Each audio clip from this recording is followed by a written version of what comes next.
Attends. Attends. Vas-y. Non, là, ça va pas marcher. Quoi? T'es content?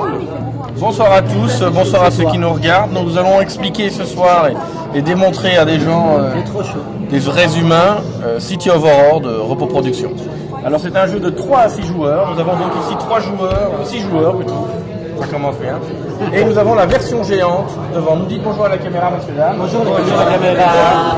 Les dames, 70 millions d'utilisateurs qui nous regardent.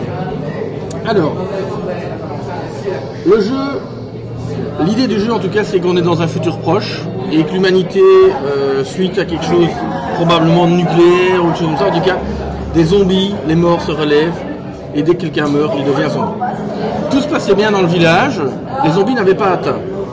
Il se fait qu'ils sont à la porte de l'entrée du village, leur nombre est incalculable et il faut quitter les lieux.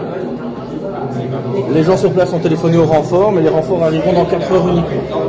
À la fin des 4 heures de jeu, donc ça veut dire les 4 tours de jeu, je vous rassure, ça ne dure pas 4 heures réellement, vous allez pouvoir monter dans l'hélicoptère. Enfin, le groupe de survivants que vous jouez pourront tenter de monter dans l'hélicoptère. Vous allez, comme jouer à 6 joueurs, vous allez incarner chacun 3 personnages, sachant que si vous étiez 3 joueurs, vous en joueriez 5, enfin voilà, ça dépend du nombre de joueurs. Et donc à la fin du jeu, par personnage en vie, ils pourront tenter de monter dans l'hélicoptère. Je dis pourquoi ils pourront, parce que un vaccin a été retrouvé, et l'idée c'est que l'hélicoptère va vous amener dans un lieu sain, mais il ne prendra pas des gens qui risquent d'être contaminés. Donc par personne en vie, vous devrez avoir un antidote que le joueur dépensera avant de monter dans l'hélicoptère. Donc si vous avez vos 3 personnages et aucun antidote, c'est super, vous avez 3 personnages en vie sur la ville pendant que les autres partent. D'accord ? Les personnages ont un grand chiffre jaune qui sont les points de victoire. Donc imaginons, Jean-Marc termine avec ça, il a 3 antidotes, il paye ses 3 antidotes, et donc il ferait 10 points de victoire. D'accord ? Dans le jeu, chaque fois que vous verrez des points comme ça écrits avec du jaune, c'est des points de victoire. Là, vous voyez, c'est les antidotes. Donc les antidotes vont vous permettre de faire monter un des personnages dans l'hélicoptère et donc de le faire marquer les points. Mais si par le bonheur, il vous reste des antidotes, ils vaudront un point de victoire en plus. Vous voyez bien que dans la ville, il y a 4 bâtiments aux 4 coins, il y a la rue au centre, il y a un camion écrasé. C'est un camion de bouffe, parce que c'est pas parce que les zombies sont là qu'il ne faut pas se nourrir. Donc ces canettes en fait sont en fait des points de victoire. De l'autre côté, ça peut aller de 0 à 3 points de victoire. À la fin du jeu, oui, tu peux retourner. Ça vaudra des points de victoire également. Alors, comment ça va se passer? Chaque personnage a 2 faces. Une face bleue qui est sa face en forme et une face rouge ou orange qui est sa face épuisée. 2 choses importantes, la face épuisée vaut toujours moins de points de victoire. Mais l'idée, c'est que vous aurez utilisé votre pouvoir. Quand vous utilisez le pouvoir d'autres personnages, vous retournez votre personnage et il vaut moins de points. Ça vaut le coup, et ça, c'est la femme enceinte. Alors, à chaque tour de jeu, il va y avoir un setup que j'expliquerai dans 5 minutes, mais à chaque tour de jeu, vous allez en première chose que vous allez faire, si des joueurs sont sur le château d'eau, donc le château d'eau, c'est sur le truc qui est en hauteur, s'il y a des personnages sur ce château d'eau, ils vont pouvoir regarder la carte d'invasion, qui est la carte bleue là. La carte d'invasion, elle indique en fait là où des zombies vont arriver. Oui, tu peux montrer celle-là, c'est pas gênant. Donc je la montre à la caméra. Voilà. Donc, les cartes d'invasion se lisent dans le sens de haut en bas, sachant que ça c'est le château d'eau avec le lieu numéro 1. Vous voyez qu'il y a un petit 1 là, et en fait il y a des numéros sur tous les lieux. Sur une carte d'invasion, on voit là où les zombies arrivent. Donc ici, sur le lieu 5, et ici en haut à gauche, il y aura 3 zombies. Sur le château d'eau, 3 zombies, etc., etc. Donc, si des joueurs sont en haut, si des personnages sont sur le château d'eau, physiquement, ils pourront regarder la carte et voir où les zombies vont arriver.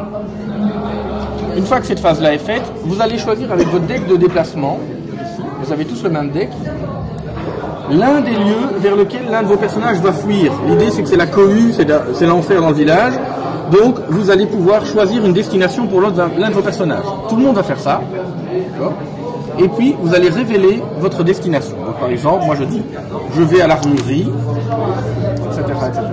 Et puis, en commençant par le premier joueur, qui est celui qu'on va dire est Philippe ici, il déplacera l'un de ses personnages vers l'armurerie.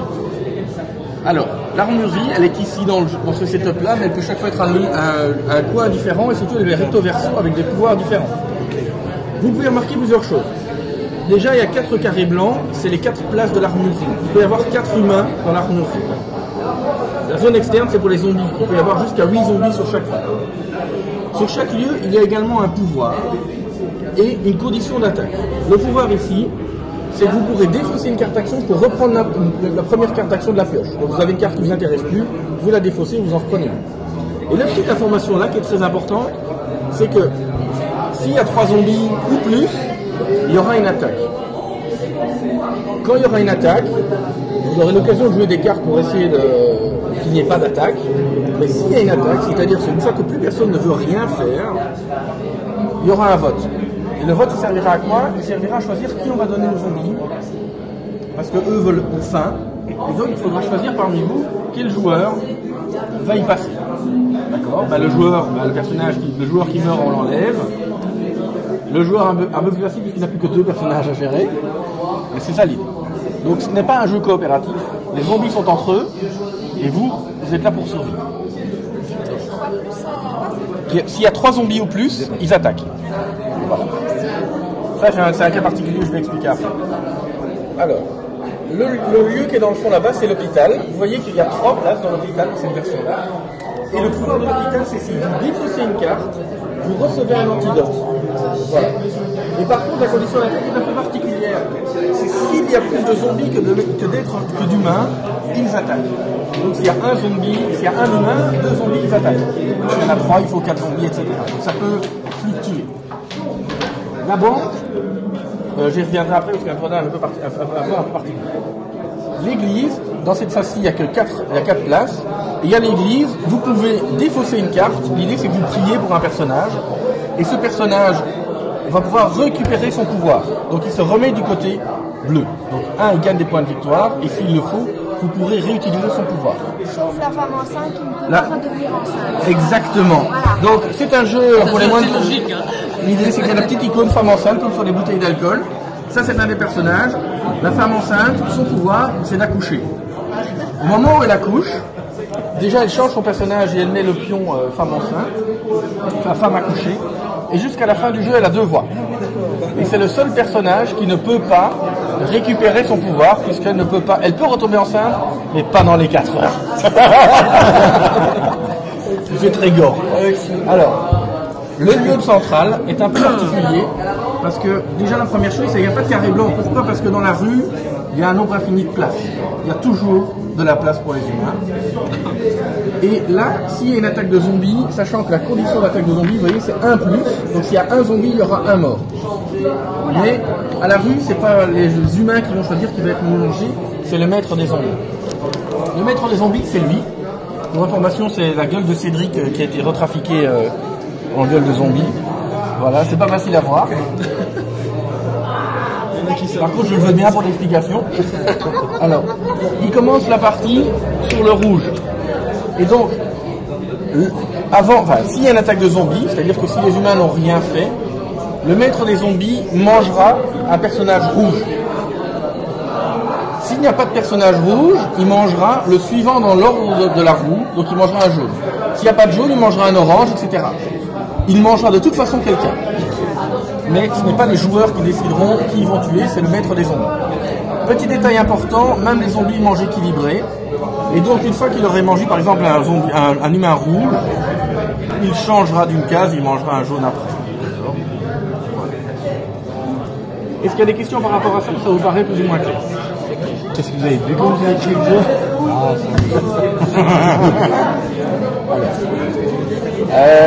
Qu'est-ce que je peux vous expliquer sur la femme enceinte?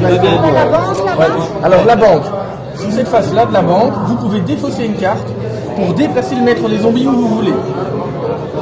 C'est-à-dire que par exemple tu es verte et le maître des zombies est sur la case verte.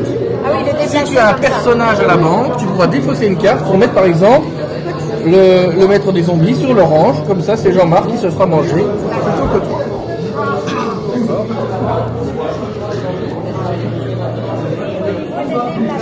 choisit, on va et on avance, il n'y a pas de cas.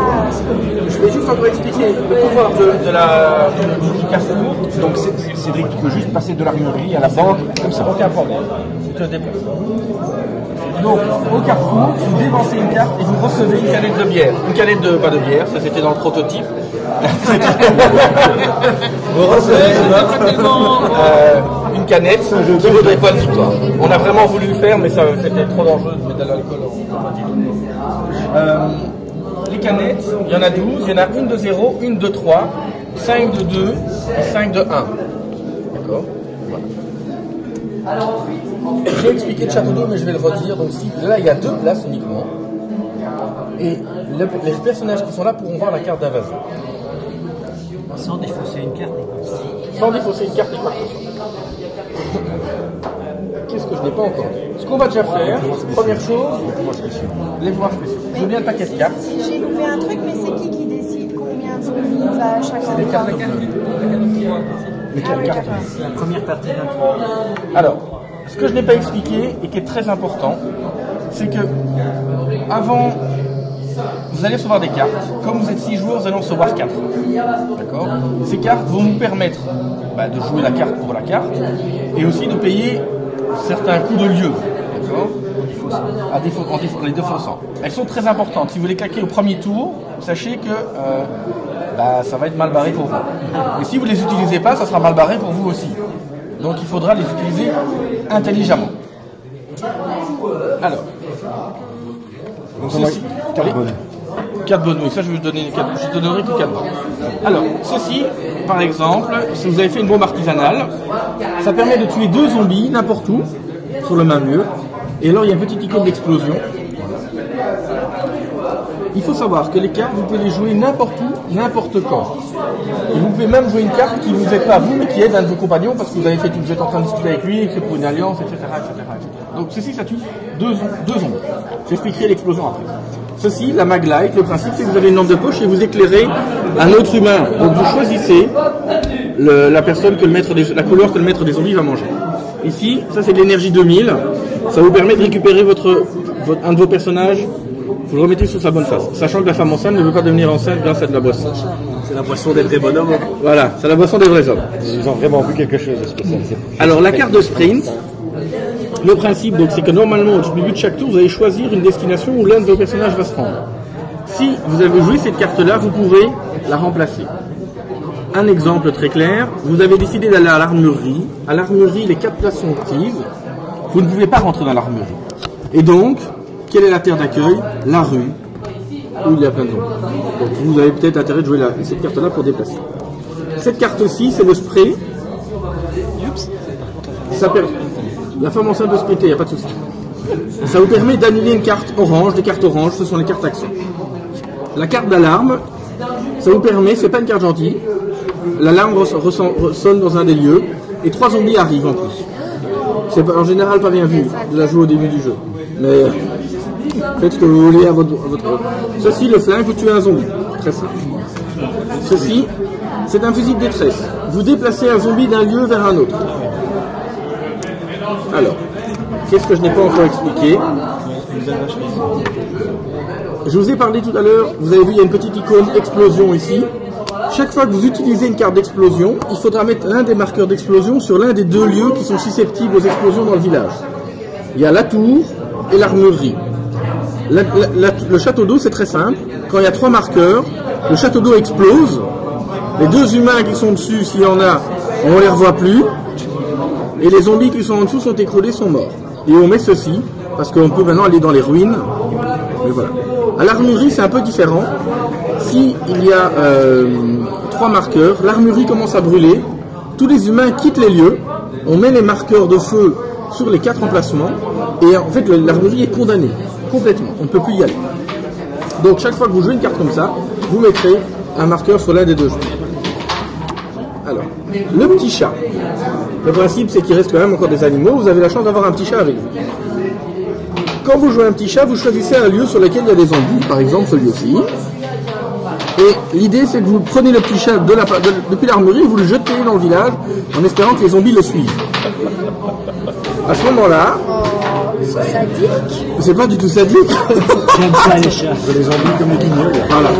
Vous prenez tous les lieux pour savoir que le lancement de chat n'est pas une source exacte, et que les chats sont pas très intelligents, et qu'il aime son maître. Et vous prenez les 6 lieux et vous retournez une carte. Et tous les zombies se déplacent du lieu que vous avez choisi vers le nouveau Si on lieu. était déjà dans l'église. Si tu lançais le chat depuis l'église, ben les zombies, le petit chat part, et puis revient, te fait un câlin, et les zombies partent, et puis reviennent à l'église aussi. D'accord. Voilà. Alors, petite règle importante. Imaginons dans ce cas-ci, on dit que les zombies vont de l'armurerie vers l'église. Il y a une règle obligatoire, c'est qu'il n'y a jamais plus de 8 zombies sur un lieu. Donc ici, les zombies doivent se déplacer de l'armurerie vers l'église. Le maximum de zombies qui peuvent se déplacer se déplacent. Donc 2 zombies vont vers l'église. Ça peut être 0. Ça peut être 0. Voilà, ça c'est le petit chat, pardon. Je pense qu'en termes de cartes, j'ai presque tout expliqué. Ah oui, Ah non. en fait, les pouvoirs, ils sont dessus. Oui, il y a des cartes qui sont dessus. Nous, on a le Chocobo Kratos. Voilà. Je vais te les réexpliquer après. Alors, cette carte-ci, c'est très simple. Vous avez trouvé de la bouffe pour chien. Dans un monde en apocalypse, de la bouffe pour chien, ça risque de la bouffe. Donc ça vaut un point de victoire. Merci l'influencement de Mars. Voilà, oui, oui. Ceci, vous avez une réplique de flingue. Le principe, c'est que l'autre humain ne le sait pas que c'est une réplique de flingue. Et donc, quand vous la jouez, durant tout ce tour, vous pouvez voter sur ce lieu-là à la place de l'autre joueur. Je vous rappelle que dans les votes, on va désigner qui va être mangé. Si j'ai vos voix, ça va me permettre de voter différemment. L'entrée de service, vous voyez, c'est plus un carré blanc. Ça vous permet, au moment où vous devez vous déplacer vers un lieu rempli, de créer une place de plus. Ceci, votre personnage se cache, tout simplement. Vous le couchez sur le lieu. Il ne peut pas être mangé et il ne peut pas voter ni rien pour un tour. Dernière chose, ben, la carte de pickpocket, c'est très simple. Vous volez une carte à un autre joueur et les lunettes à infrarouge, ça vous permet de voir la carte d'invasion. Comme si on était en haut. Comme si vous étiez en haut. Il faut savoir que les lieux étant face A à face B comme Seven Wonders, c'est pas toujours les mêmes. Ça, Ça, c'est les cartes de pouvoir. Alors, je vais peut-être. Maintenant, est-ce que vous savez, il y a quand même pas mal de règles. Hein, donc, est-ce que vous en sortez? Est-ce que vous avez des questions pour l'instant ou c'est plus ou moins clair? Voilà, plus ou moins clair. Alors, je vais vous expliquer encore. On va faire le setup. Je vais vous donner vos cartes et puis j'expliquerai vos pouvoirs au fur et à mesure. Alors, première chose. Alors, toi, si vous nous faites attention, nous sommes mal entourés.